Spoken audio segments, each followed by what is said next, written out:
Karim Koussa and his claims of Jesus the Christ being a Phoenician. The following video has been created in response to a very nice person who wanted our opinion or thoughts on Karim Koussa and his Phoenician theological ancient religious claims. Here is that answer exclusively for you. He admits that he is a Christian Catholic Mennonite from Lebanon, but he often goes back to the ancient Phoenician religion from time to time, and this is what he says on this particular video we found on YouTube.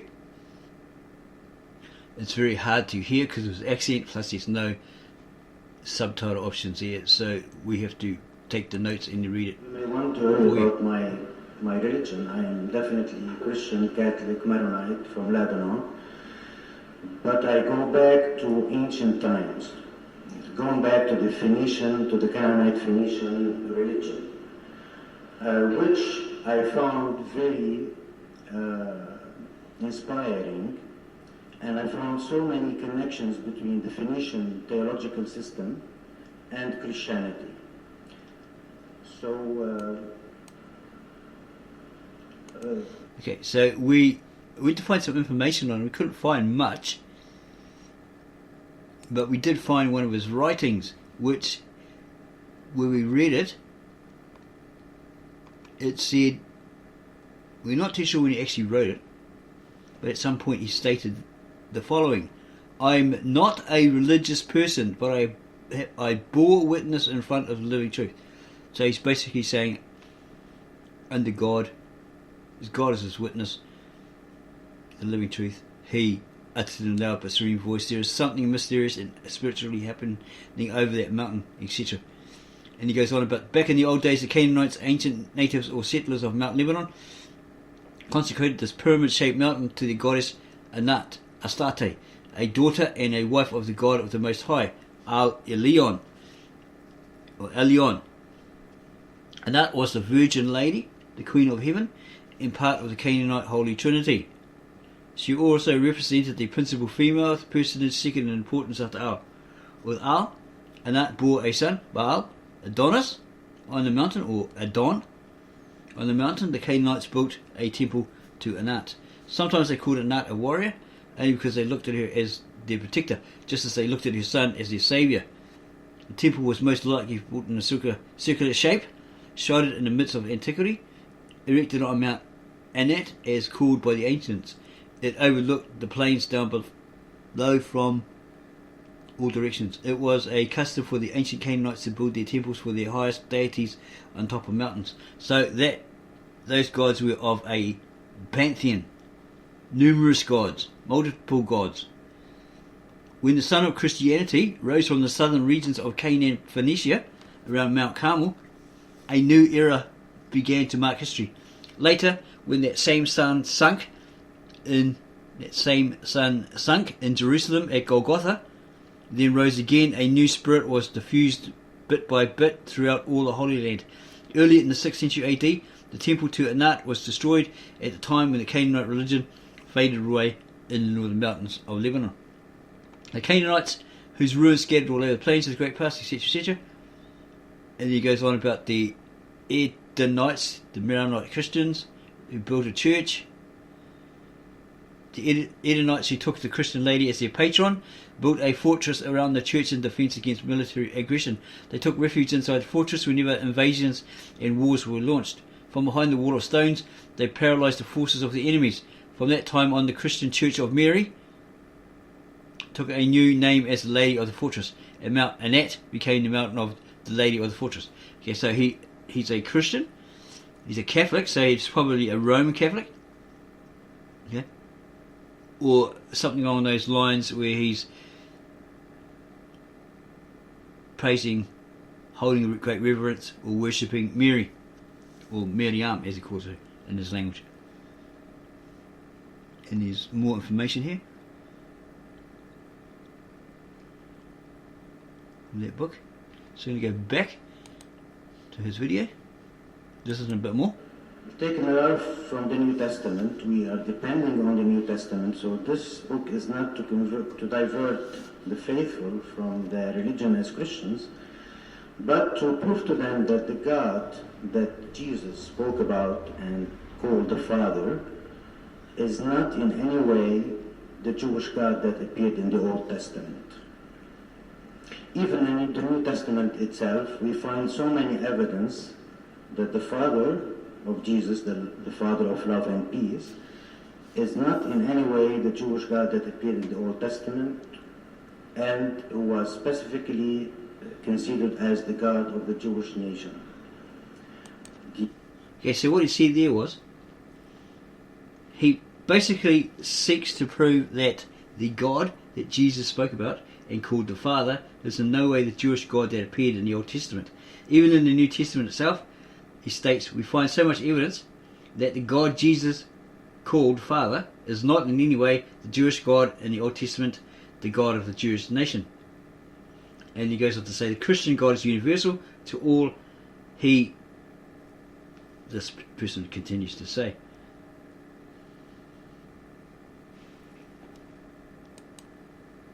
the Christian God is universal to all people.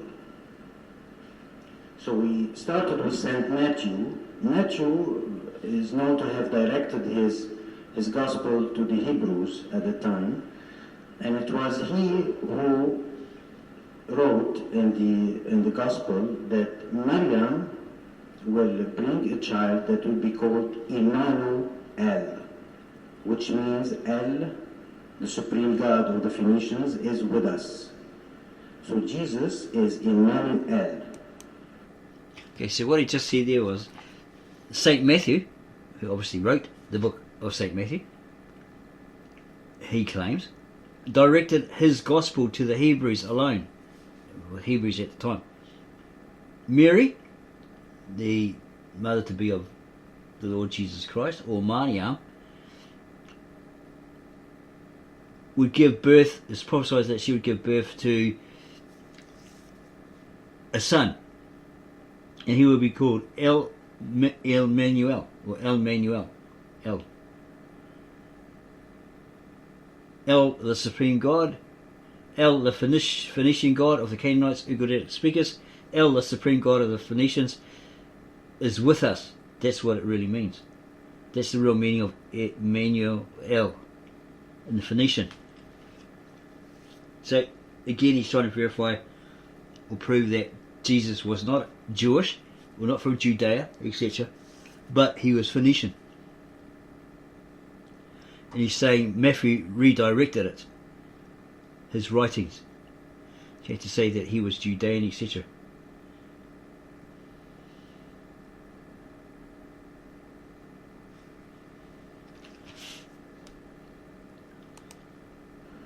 Which means Il with us. Now, so basically he's saying Il is with us, or Il is with us. E-L. And if you go have a look at Wikipedia, put in El, you will find information about it that's from the Canaanites, as he states, the Ugaritic language, and according to the translator Victor N. Alexander, who translated the original ancient very old Tab Asheret, or Aramaic, Old Testament manuscripts, and also the Galilean Aramaic New Testament manuscripts, which were hidden and preserved.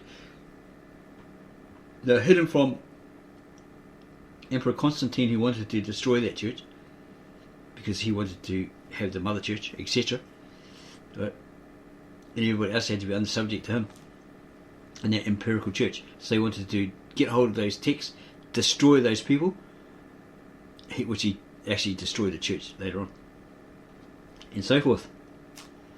These were hidden, therefore preserved by the original ancient apostolic church of the East, supposedly founded by Thomas the disciple of Christ, and he was helped along and was finally grounded in around the 2nd century AD.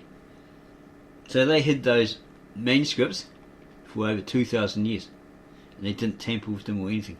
Didn't even translate them. They didn't have to, because is in the language that they spoke. They just, because it's long dead now, they just read it from the liturgy to the people who know that language.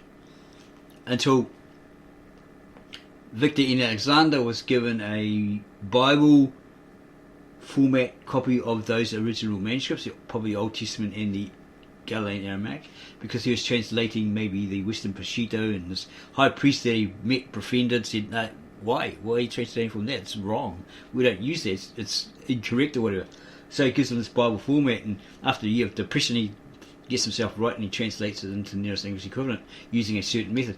Using the modern Aramaic or Syriac, because he was translating from Syriac Peshitta or Peshitta, root words, which are very similar to the old dead language words, root words of the Tab Esrit, the Galilean Aramaic, to translate it all into the nearest English equivalent for his friends, American friends, and other Christians, because he saw that all the others, whether they from Mesopotamia, Syria, or wherever, from the east, they all botched it. They got it all wrong, right?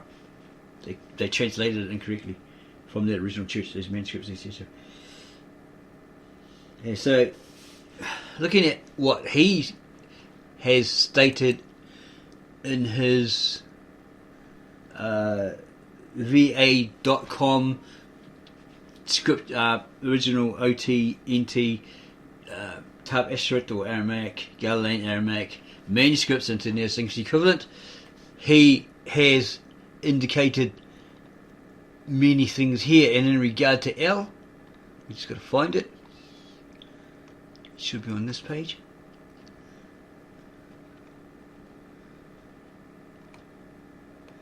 Just got to relocate it here. Pretty sure it's on this page, but right at the bottom somewhere. We've already related to this particular person about L. Okay, don't seem to find it on here, so maybe we'll look on the next one. It might be on that one. We don't see it somewhere. Okay, it's not there. It's not on that one, so it's got to be on that first one. Just trying to find the thing. It's kind of hard to mark it. There's highlighters and all that you can get, but they don't seem to work for us. Okay, it's around here somewhere. Pretty sure we had it. Where the heck is it now? You can never find it when you need it, but it's here somewhere. All the books.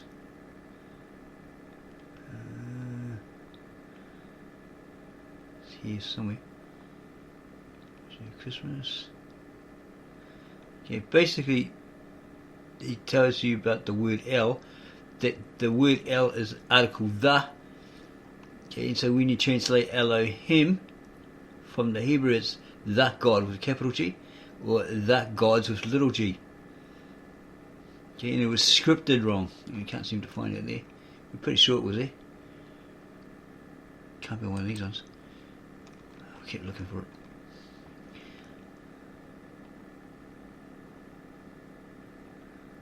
So we didn't steer anybody wrong. It's here somewhere. Okay. Oh my gosh. Well, we're going to read it. We'll probably find it through reading it. Right at the top here. Okay. Aramaic Bible Translators Notes. This was in 2013 to 14. The translation that you'd find at va.com, which is down, it's been down since 2015-16, and we found a way to revive it, so that's why we bring it to all video wise on our channel, Ministry of the Real Truth.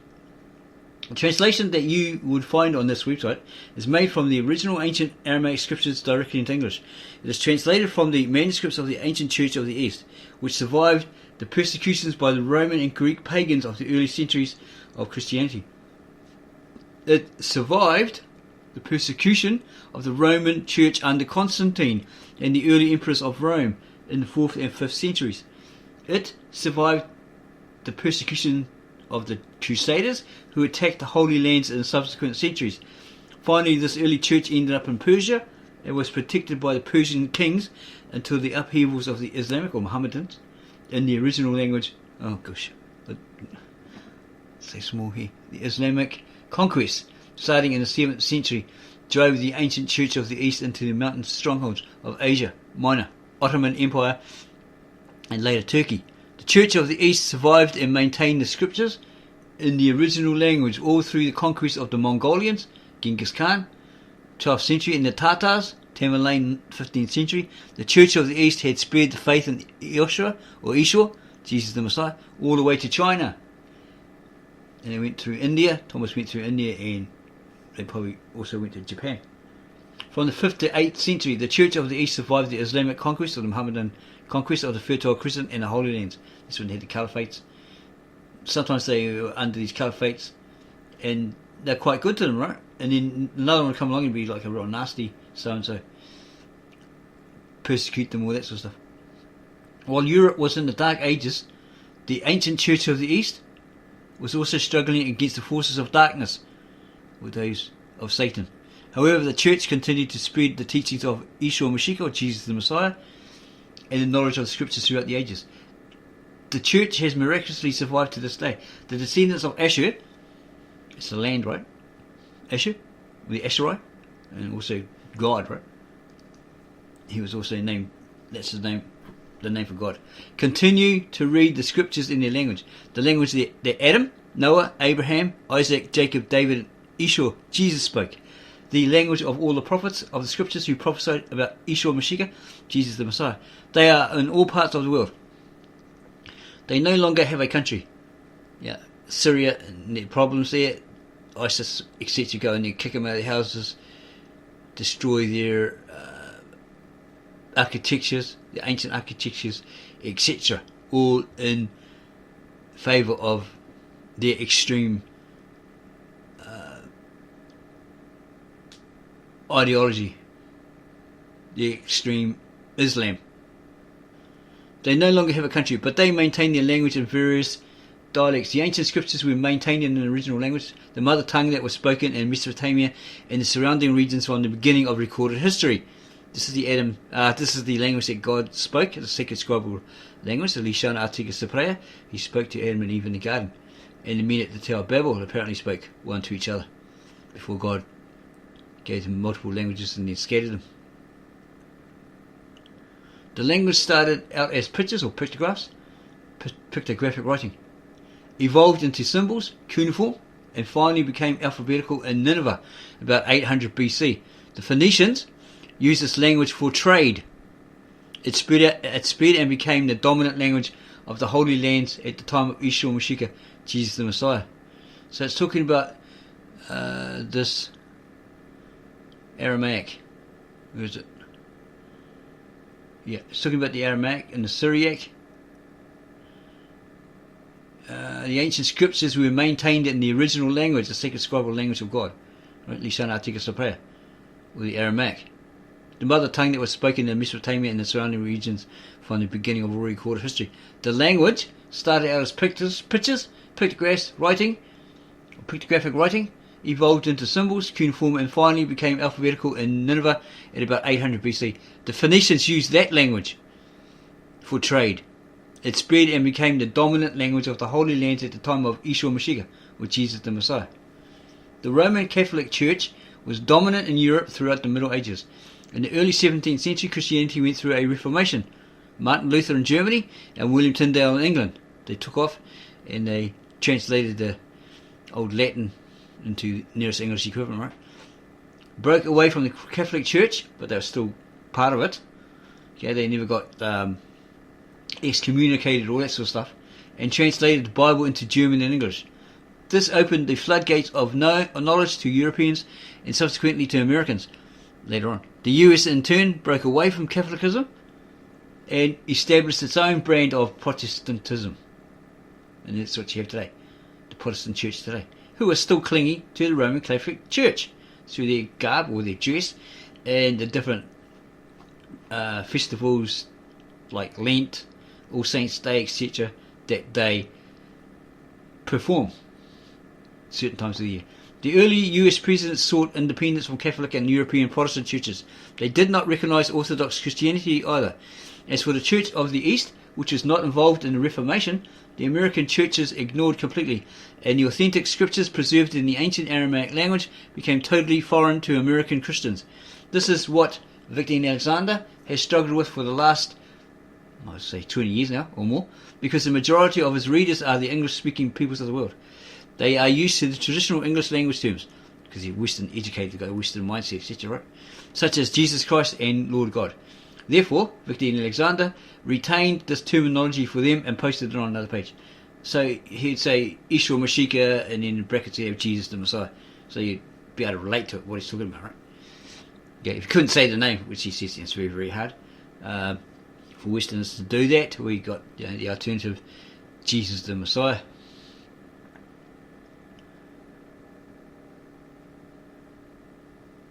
Aramaic Bible translation notes the difference. All religions are great when it comes to celebration, success and victory, but when it comes to sickness, failure and death, religions have nothing to offer except to express sorrow and consolation. When Yeshua walked the earth, he fed the thousands with a few fish and a few loaves of bread. He healed the sick and raised the dead, but he had not come to demonstrate his ability to feed the masses or prevent them from dying. He had not come to lead his followers into battle against the enemies. He could have done all that from heaven. He did not need to set foot on earth. Yeshua came to the world to teach us how to deal with failure, sickness and death. We all do very well when successful, healthy and alive. When there are failures in life, no solutions, insurmountable problems and opposition, there is no greater example than set by Yeshua as he instructed his disciples to deal with each and every difficulty. When they were sick, he healed them. When dying, he raised them. But what happened after Lazarus was raised from the dead, after the woman was healed of hemorrhaging, after lepers and the lame were healed? They were going to die after some years. He may have extended their life on earth by some years, but they would not live forever on earth. Lazarus would have to die sometime. Everybody dies and everybody leaves this life. With Yeshua, failure does not get you down. Sickness does not overwhelm you. And dying is not the most horrible thing that ever happened to you. It is all bearable. Yeshua is literally there for you when you need him. If you never experienced the miraculous power of Yeshua, you are really missing something. If you never heard a doctor say it is a miracle, you are no longer sick. We cannot find the disease. You do not know what it is like to be healed by Yeshua or Jesus the Messiah. When you can lift yourself up and go on with your life after great failure, you know what it is like to be a follower of Yeshua. And it goes on about that. Once you understand he is the only one who can resurrect you, then you'll rest assured, etc. And he talks about the Greek logos, found in John 1:1-4, etc. The Greek logos, or the word. The word muta is translated as logos in the Greek original. What does logos mean in Greek? The term was used as far back as the 6th century BC. Aristotle wrote about it. Subsequent philosophers wrote about it. The Catholics, Jerome and Augustine, wrote about it and made it into the holy word describing Jesus in the Western traditional Christianity. However, muta is the original word that the writers of the scriptures used to describe Yeshua Mashiach, or Jesus the Messiah. Muta is more than the word. It is more than a philosophical concept describing Jesus as the spokesman for God, or the voice of God. Yeshua is more than a spokesman in the Gospel of John. Yeshua, Jesus, is the manifestation of the Creator. Yeshua, Jesus manifests the Father in every way. He is the physical manifestation of the Father whom we would never have known fully if Yeshua or Jesus had not come to the world. However, we cannot bypass Yeshua in order to have a direct connection to the Father. So there's no Buddha, no Krishna, no one like that. You can't get around them through them and get to God through them. Okay. So through Yeshua or Jesus, you'll have a direct connection to the Father. Our connection can only be through Yeshua or Jesus. This is what it means that He is the way, the truth, and the life. There's no other way. Okay? To get back to the Father. If you don't have Him, you don't have the Father. If you don't have the Father, you don't have Him. Because He's the only way back. Because sin has created that great divide, separated us from God. We've fallen from grace. Okay? Sin can't dwell in the midst of God. So the only way back was through the Christ, through His death and resurrection.